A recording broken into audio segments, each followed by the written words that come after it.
Hello everyone, मी आज तुमच्यासोबत share करते आहे कोथिंबीरची पुरी, जी एकदम टेस्टी कुरकुरी सगळ्यांना आवडेल अशी कोथिंबीरची पुरी. चला तर मग बनवूया आपण आज कोथिंबीरची पुरी. तर कोथिंबीर पुरी बनवण्यासाठी आपण पहिले घेऊया 1 वाटी बेसन, 1 वाटी ज्वारीचं पीठ आणि 1 वाटी गव्हाचं पीठ. हे तिन्ही पीठ मिक्स करून घ्यायचे छान. आपण याच्यामध्ये टाकण्यासाठी ठेचा बनवून घेऊ. ठेचा बनवण्यासाठी मी 10-12 मिरच्या घेतली आहेत, 10-12 लसणाच्या पाकळ्या आणि 1 चमच जिरे घेतली आहेत. हे आपण वाटून घेऊ.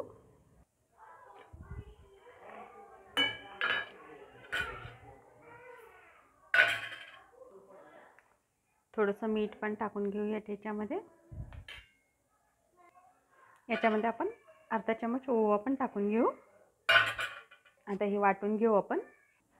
आपला ठेचा वाटून तयार झाला आहे.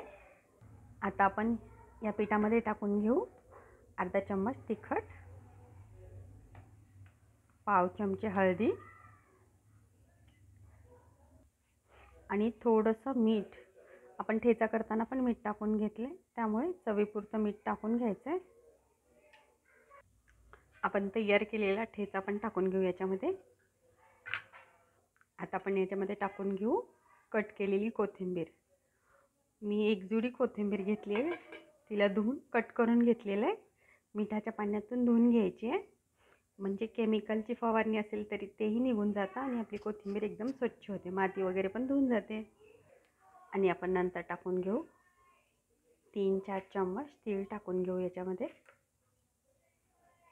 तिळामुळे याची टेस्ट आणखीन छान वाढते आणि दिसायला पण खूप सुंदर दिसतात आपल्या कोथिंबीर पुऱ्या. आपण हे सगळं मिक्स करून घेऊ आणि मळून घ्यायचं हे पीठ. थोडंसं पाणी टाकून मळून घ्यायचं आहे, कारण जास्त सेल नाही करायचं पीठ, थोडंसं घट्टच ठेवून द्यायचं आहे.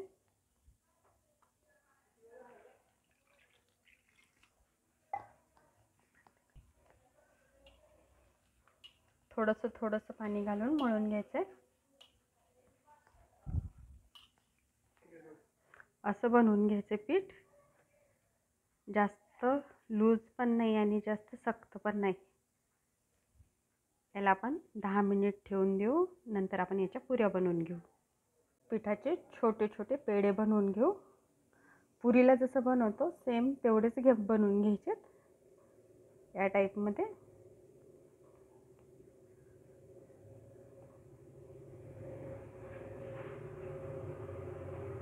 असे गोळे बनवून घ्यायचे आणि नंतर आपण याला तिळामध्ये असं बुडवून घ्यायचं आहे. सगळे तीळ लावून घ्यायचे.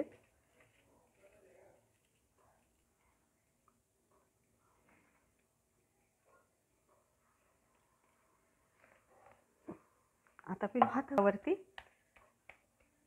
चकली बनवून घ्यायची याची. असं पूर्ण हातावरतीच आपण बनवून घ्यायची ही चकली या टाईपमध्ये. आपण तेल गरम करायला ठेवून घेऊ.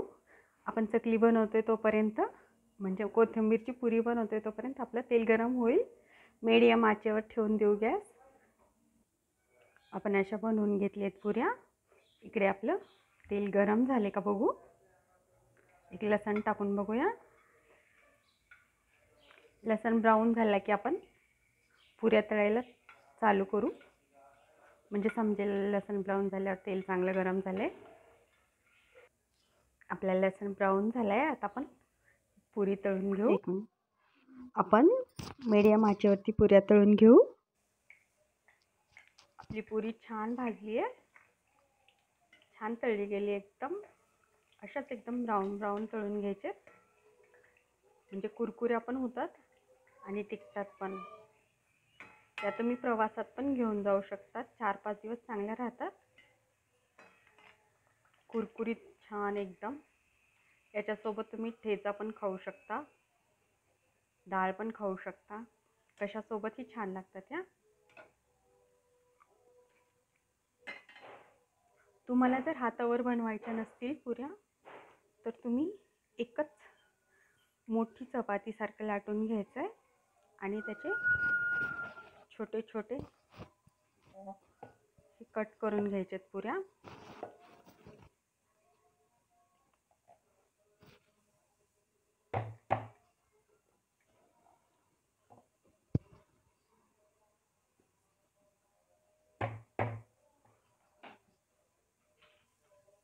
तुम्हाला पाहिजे त्या साईजच्या तुम्ही वाटीने कट करून घेऊ शकता आणि परत ह्या तळून घ्यायचे.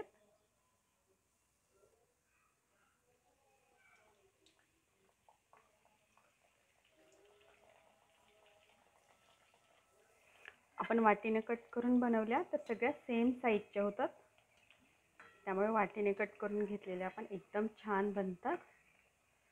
तुम्हाला जे आवडेल ते तुम्ही बनवू शकतात. हे बघा, आपली पुरी खूप छान झाली आहे, एकदमच छान.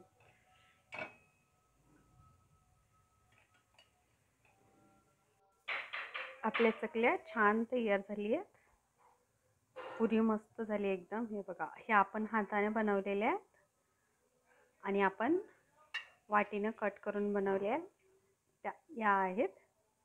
तुम्हाला ज्या सोप्या जातील त्या बनवू शकता. एकदम छान झाली आहेत आपल्या पुऱ्या, एकदमच मस्त.